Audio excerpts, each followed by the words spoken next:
thinking. Because I just saw a video of Michael J. White. It's a little short clip, probably from one of his movies, and he was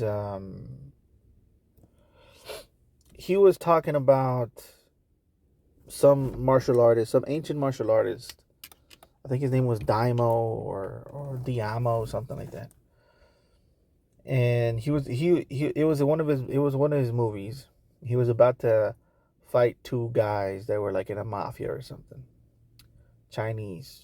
Both of them were Chinese.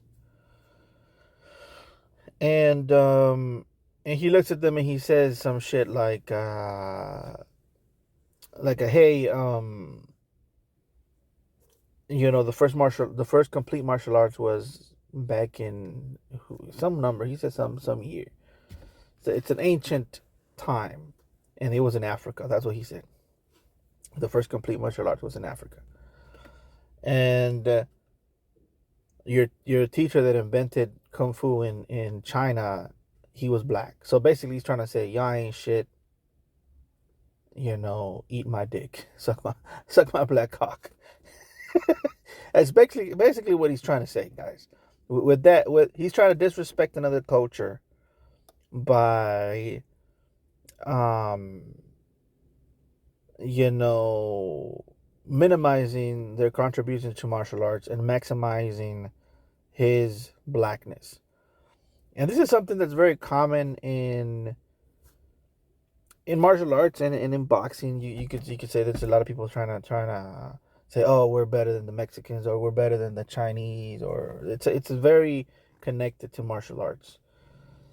Um, and in a certain way, I get it. It's a movie, and he's trying to. But the thing about it is, like, I feel like there's almost like a certain level of hate that Michael J. White has for this culture, because it's not the first time he's attacked something that's Chinese. You know, um, it's just his necessity to attack things verbally, because he never does it physically. That's what I've noticed about Michael J. White. He talks a lot of shit, but he doesn't necessarily ever back it up. You see a lot of videos of him, playing footsie with John Jones, acting like it's actual sparring with him. When it's not. That's not how you spar. That's how you play pussy tag. That's what that looks like to me. That's not a real sparring session. I'm not saying you should go all out on your sparring partners. It's not what I'm saying. But you do gotta put a little bit of effort, and you do gotta at least show that you're showing some type of technique, or strategy involved with the things that you're doing. But if you're just in there like that shit's embarrassing. Don't even show that shit. Talking about that sparring, bro, that's not sparring. But anyways, I try not to talk about Michael J. White because um a lot of people think that I'm hating on him. But the problem is that he can't stop hating on other people. Like when I saw this video, it immediately brought me flashbacks of him talking shit about Bruce Lee. And saying that he could beat Bruce Lee because he's bigger or whatever, and no reason to say that, right? But he said it anyways. Now, if somebody would have asked me something like that, could you beat Bruce Lee? My answer, out of respect, even if I was a superior athlete, superior specimen, even a superior martial artist, if I was, let's just pretend that I was. I wouldn't say that. I would be like, I respect Bruce Lee. Bruce Lee is a great martial artist, and Bruce Lee gave us a lot. In fact, I wouldn't be here today as Michael J. White, or maybe whatever, right? I wouldn't be here today if it wasn't for Bruce Lee. In fact, none of us martial artists would have been here today if it wasn't for Bruce Lee. Why? Because he started the martial arts film here in America. He made it a big deal, and he is the reason we are even having this conversation right now. So out of respect, I would not even mention. Now, does this mean that I think that Bruce Lee is infallible? Does this mean that I think that Bruce Lee is unbeatable and nobody can beat him? Absolutely not. Of course, Bruce Lee can get his ass beat. Of course. But as far as talent goes, and as far as the way he moves on screen and the stuff that he showed me through film, and yes, you can learn things from martial artists, especially if they know what they're doing. It's compared to Michael J. White, I've learned way more from Bruce Lee. His feints, his setups, all that shit I got from Bruce Lee movies, not from no Michael J. White movies. And don't get me wrong, Michael J. White as a choreographer, he's pretty good, man. He's one of the best as a choreographer. I really give him prompts for making his stiff ass style work in front of a camera. Because that shit wouldn't work in a ring, I'll tell you that much. That shit would not work in the ring. And maybe it'll work for one round or half of one. To be honest, it'll work for half of one round. And people will be like, oh, dang, he got him with a cool martial arts movie a kick or whatever, or move. The thing about fighters is that they're trained for the long run. Not for no, footsie tag. Like Michael J. White was trained for. It's different. Like, okay, we'll get hit. Like professionals or people that are trained for the long, for long term fighting, they'll let you hit them for one round, for maybe for a couple of rounds just to see what's going on, and then boom, they get you. That's what they're trained for. Michael J. White isn't trained for that shit. That's why when you see those clips of Michael J. White supposedly sparring John Jones, you don't see like a full round fight. You don't even see a most guys can't do 5 rounds, dude. And that's like the bare minimum when you get started. It's like 5 rounds and then you move up from there. Most people can't even do that.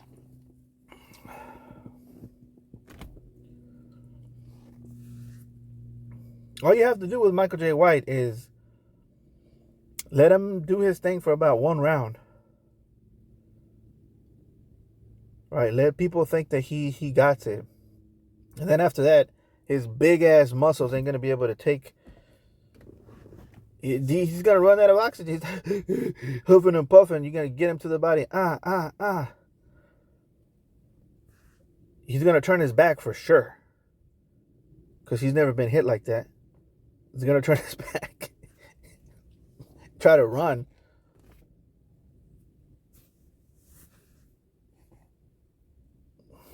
But anyways, why am I talking about Michael J. White? Because I saw that clip of him and it kind of triggered me. And listen, I know that's why he does it. Okay, he does that kind of shit because he wants to promote his straight to DVD trash movies. That's why he's doing it. Nobody's watching that shit, so he has to go to Vlad TV and get an interview and start talking shit. Right? And then they push that out, and then they see other people who are weak-minded, who want somebody to relate to, and they're like, yeah, fuck those other races.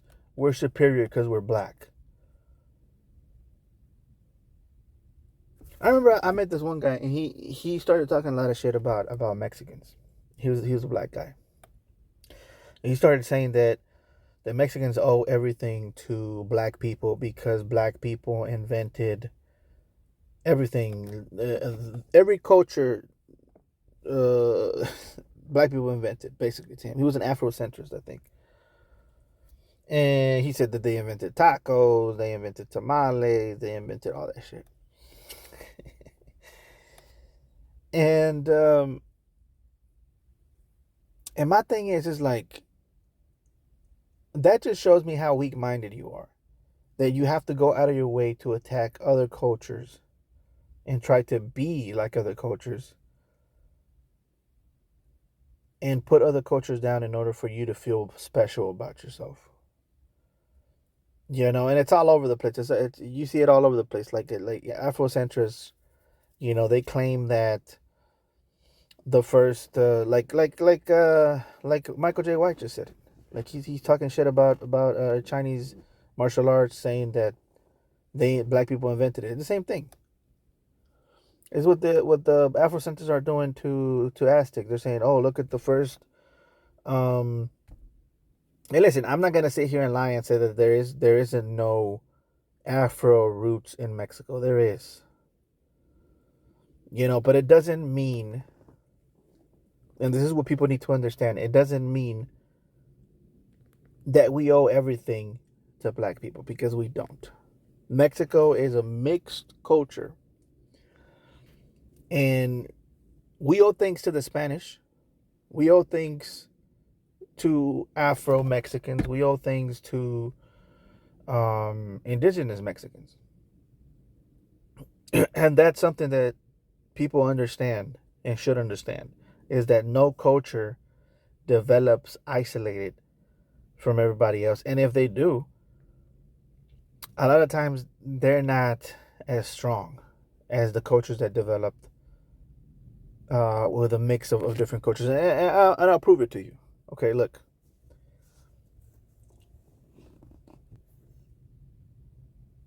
The center of the world, or where the world sits, or where the most powerful empires come from, they come from the Great Lakes over in I forgot the name of the lakes, but in the Mediterranean, right? You got Greece, you got Italy, you got Egypt. So I'm sitting down here at the bottom. Then right at the top of that, you have Israel. Then you have Saudi Arabia over here to the side. I have a map in my brain, but my point is, all of these cultures, even Mesopotamia and all of these cultures, they developed as a mix from each other and fighting each other, one another, and they took from each other. They developed in a mixture of cultures, and they all became great at one point or another. That's where the Roman Empire comes from, where the Greek Empire comes from. That's where the Macedonian Empire comes from, and so on and so forth. What I'm trying to say is that the greatest empires in the world came from a mixture of cultures and ideas. Okay, then you come over here to China, where they were isolated from the rest of the world, and every once in a while they would get some ideas from the Iranians and from the Indians and stuff like that, right? But they would get it like refined and every once in a while. Now they grew big, but they still grew isolated from a lot of that shit. Their empire only expanded so far, but most of the progression for planet Earth came from the place that I said before, the Mediterranean place, and the Egyptian, Middle East, and all of those places, right? So what I'm trying to say is the best cultures and the best things in the world come from a mixture of things. It doesn't come from one people. It never comes from one people, including hip hop. Because the thing is, black people want to take full credit for hip hop. But the fact of the matter is that hip hop would not have existed if it wasn't for a mixture and clashes of cultures that came together. Now they're never going to accept that. And that's why hip hop is dying, because they don't want to accept it and they want to hog it. And I understand why they do that, because they lost blues, They lost rock and roll. They lost all that shit, or at least they believe that they did. And they think that they have to hog this new thing that they invented, which is hip hop, what they believe they invented. But the fact of the matter is, in order for it to live on, in order for it not to die, you have to let it go. You have to let somebody else take it. Because it's the only way any of the shit that any people invented ever survived is by other people taking it. But it's just humans in general, they just want to live forever and they want their legacy to live forever. And they take a lot of pride in their face, in their identity, in what they think makes them unique. You know, and that's the reason hip hop is dying, is because they're not letting it go. And they're not letting other people take it. You know, I know you think it's ours, is that where it's gonna be ours, and that's not the way it works. Look at mariachi music. Mariachi music, for a while, it was dying in Mexico, and some people said that it's already dying or whatever. But the thing is, a lot of people, foreign people, were learning mariachi music, and they were starting to pick it up in France. They were starting to pick it up in Italy, and in colleges they were picking it up. But then the whole racial appropriation started happening, and people started saying, "How dare you take mariachi music from Mexicans? You're not Mexican. You shouldn't be playing mariachi music. It's for Mexicans."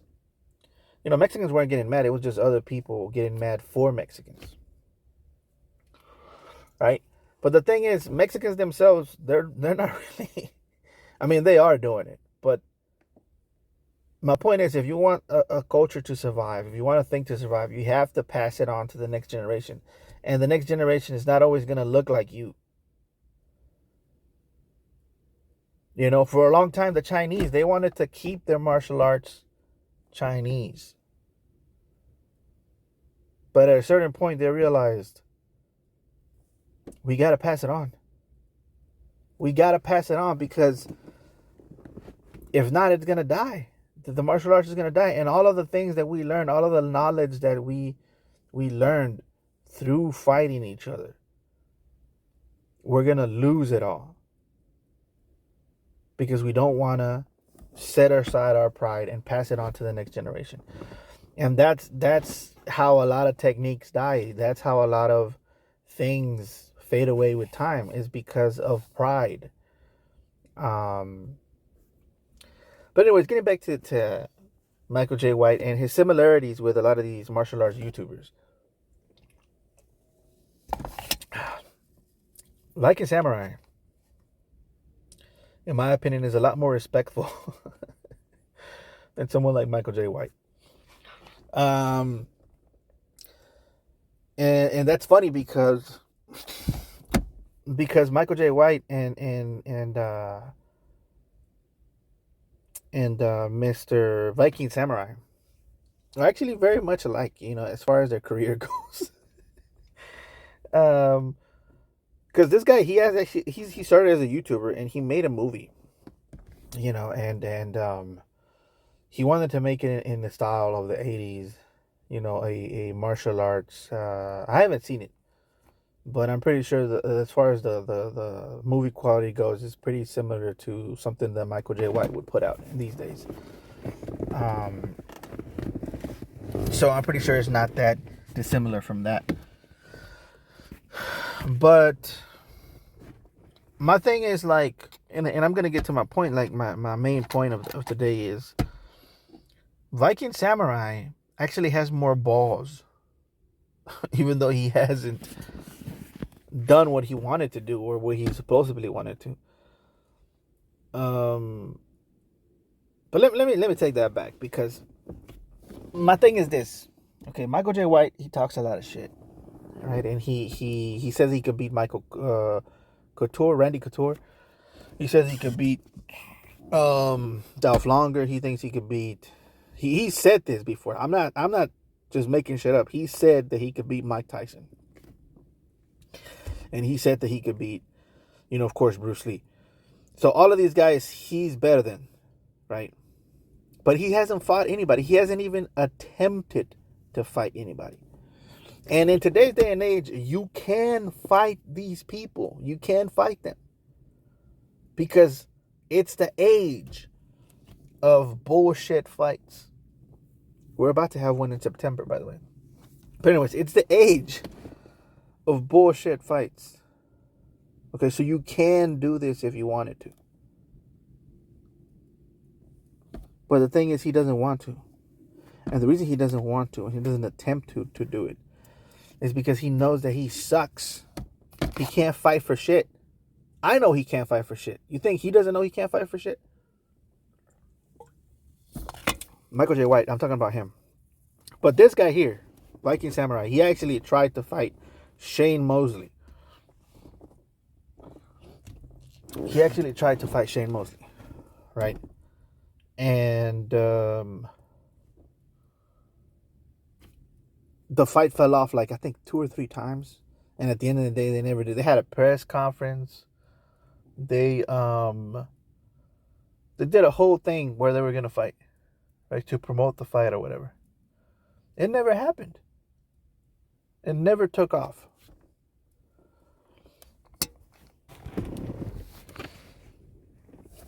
The fight never took off.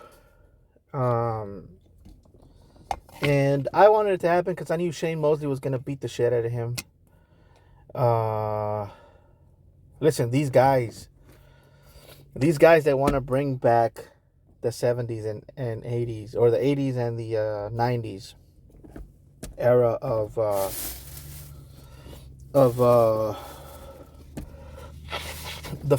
80s and 90s era of martial arts films, they have to understand that the reason that era fell off is because people started realizing that fighters don't look like that. Like this guy and like Michael Jai White, they don't look like that. These guys are bodybuilders. And bodybuilders can't fight for shit. Their bodies are too big. They're easy to target. I mean, the first thing I'll do is just hit him in the chest. Just aim for the chest. There's no way you can miss that shit. Double jab to the face. What's going to happen? I mean, to the chest. What's going to happen is the second jab is going to hit him in the face automatically because his shit's going to duck. And he's going to run into the second punch. My point is this, guys. Like, I got a couple of points. One of them is the old school martial arts shit movie is not going to come back because of that. Because it's too corny. People know that now. People know what fighters look like now. The people know what 200-pound fighter looks like now. And they're not going to look at these guys and think that they're the real deal.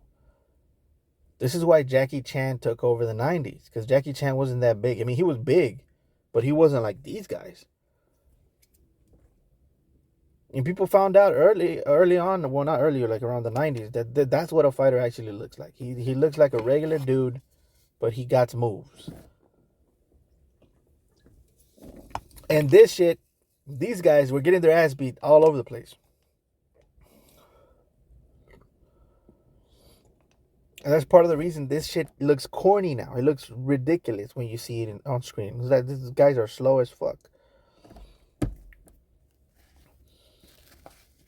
AJ Van Vaker, I mean, not AJ Van Vaker, that's the other guy I was going to talk about. But Viking Samurai, he was going to get his ass destroyed by Mosley. And I don't care how old he is. Shane Mosley, how old is he? He's like 50 maybe? Or 40. No, he's like 49. I don't know. My point is, he's going to beat the shit out of Viking Samurai. Easy, bro. Easily. Stick to making movies, bro. I know you want to bring in... And the reason they're doing this, a lot of this shit talking, these guys, is because they want to promote their films and they want to promote their careers. Because nobody really looks at movies like this anymore. Right? And the thing is, y'all got to move on. Y'all got to do different shit. And and realize that the old school muscular guy from the 80s is not as attractive as he used to be. And I'm not saying be fat or be skinny and skinny fat or be out of shape. I'm not saying that. I'm saying focus on different things that are more realistic, but still maintain the martial arts. And stop trying to constantly be this crazy badass. The reason people like Jackie Chan is because he wasn't trying to be a badass all the time. He was funny. Sometimes he was weak. You know, he was saying, I'm sorry all the time. I'm sorry. I'm sorry. Like, I'm not telling you to take his style, but just try to, vary. Do different shit. Okay, maybe I'm not that tough. Maybe I'm not that funny. Maybe I'm, just a regular dude. Something like that, but everybody wants to be the fucking badass. And since nobody believes that, because it's stupid and corny, now you have to go out of your way to talk shit about people without making these fights. Now, oh, I'm going to fight him for real. I'm a real badass. Look at me. It's like, bro, you're not. You're not a real badass. You're a movie guy. You make movies. Stick to making movies. Okay, these guys get beat up by street fighters, bro. Like regular ass guys that know how to fight in bars and shit. They'll get destroyed by these guys. Right? So, like, easy, bro. Easy. AJ Van-Vaker, the guy that I mentioned right now. He's the least popular out of the two, but he's always talking shit about Viking Samurai. And my thing is this, right? All of you guys should fight each other, right? Just for entertainment purposes, because nobody's watching your movies, except for a couple of niche people here and there, like Colts, little Colts, right? So just fight each other, and then make a movie together. Fuck it. Make money off of this shit, bro. That's what I'm saying. I'm saying just fight each other. Right? Just do like a movie and shit and fight each other. Like you could do it now. Now is the time for the fights. Everybody's making them. Everybody's making gimmick fights. So just make another gimmick fight. Make it happen. That's my opinion. AJ Van-Vaker, Viking Samurai, Michael J. White, and what's the other guy? DKO. By the way, DKO has more balls than these guys. Because DKO actually fought like 5 times already. Or 4 or 5 times. He fought against Pacquiao. He fought against some other MMA guy. And he fought against... I'm trying to remember who else. But it is 2 or 3 times he fought already. Professionally. Not professionally, but like an exhibition fight. He put himself out there. He had the balls to do it. Martial arts YouTuber. And yes, I am putting Michael J. White at the same level as a martial arts YouTuber. Because at this point, that's what he is.